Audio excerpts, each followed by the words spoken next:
সবাই নগর কীর্তনে বেরিয়েছে, তাই নগর কীর্তনে যাওয়ার জন্য আমিও রেডি হয়ে গেছি সাদা কালার শাড়ি পরে। কেমন লাগছে অবশ্যই কমেন্টে জানাবেন।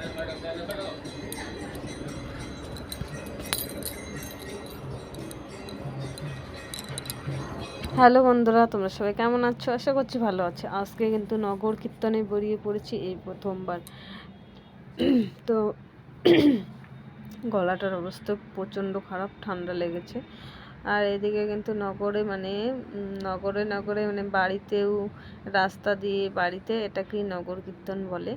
তো বাড়িতেও যাচ্ছিলো, সবার বাড়িতে যাওয়া হয়নি। সবার বাড়িতে যাইতে হলে একদম সারা দিন চলে যাবে, এর জন্য সবার বাড়িতে যাওয়া হয়নি। তা নগর কীর্তন ঘুরে এবার চলে এসেছি আমাদের গন্তব্যস্থল, এই যে মন্দিরে। তো এখানে রাধাকৃষ্ণের মূর্তি দেখতে পাচ্ছ, এখানে কীর্তনটা হচ্ছে। তো এখানে এবার নগর কীর্তন হয়ে গেছে, এবার চলে যাব বাড়ি যেয়ে চেঞ্জ করে আবার এখানে আজকে প্রসাদ বিতরণ।